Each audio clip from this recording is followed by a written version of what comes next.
Ashana akkam jirtu hordoftoonni chaanaalii kootii kan biyya keessaa kan biyya alaa bakka jirtanitti nageenya waaqayyo isiniif fayyatu. Har'a iddoo bashannanaa wayita isinitti agarsiisan duukaa ta'a. Har'a kunoo iddoo kana deemnee jirra. Kuni istiraahaa jechuudha. Istiraahaa kan dhiiraatti jechuudha. Baay'ee daldalameedha. Iddoon kun kan dhiiraatti jechuudha. Yoo amma warri dhiiraa hin jira waan ta'eef iddoo dubartii bichaa jira jechuudha. Baay'ee kan namatti tolu. Akkasumas immoo das kan nama jedhu dhugaa rabbii dubbachuudhaaf hedduu tokko bareeda.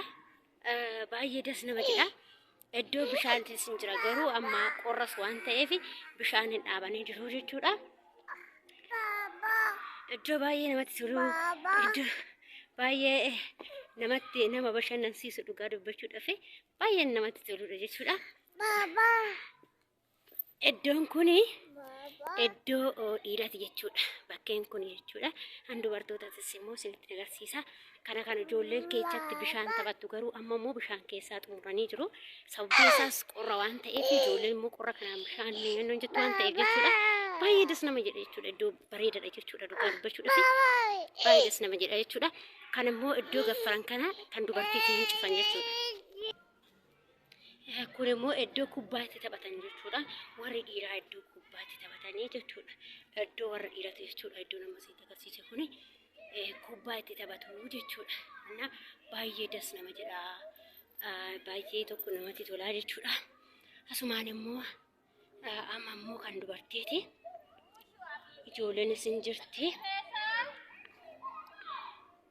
Ijoolleen immoo kunis ijoolleen katteef sararatanyaadha garuu isaan kaasuu hin danda'ani jechuudha. Baay'ee kan namatti toludha. Hedduu tokko namatti tola jechuudha. Amma kana fakkaata jechuudha. Kun immoo idduma dhiiraati jechuudha. Kunillee iddoo dhiiraati baay'ee namatti toludha. Baay'ee das nama jedha jechuudha. Kun immoo iddoon cufamee jiru kun bishaantu jira. Bishaantu banamee jira. Sababa ijoolleetiif bishaan keessatti cufanii jiru jechuudha. Kana jechuudha. Kun mukkeen hin jira. Baay'ee das nama jedha. Iddoo baay'ee das nama jedhu. Iddoo bareedaa. Das nama jedha bakka. Kana keessa teechee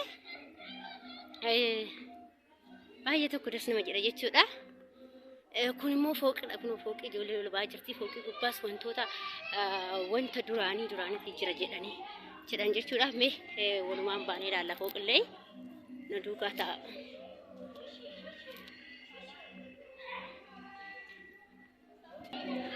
Amma asiif darajaa ol ba'aa jirra jechuudha. Kun darajaa ol ba'aa jirra. Kunoo darajaa ol ba'ee jira. Kuni carqii kan duraa itti miiccatan jedha yeroo durii warra durii kan carqii itti miiccan jedhan. Kun immoo gaazii isaaniiti jedhan warra durii jedhan fooqii ol ba'ee agarsiisaa jira. Innaa kun immoo wannaa isaaniiti warra duriiti. Iddoo isaan duraan akkanatti ta'anii kun akkuma argitan kana jechuudha.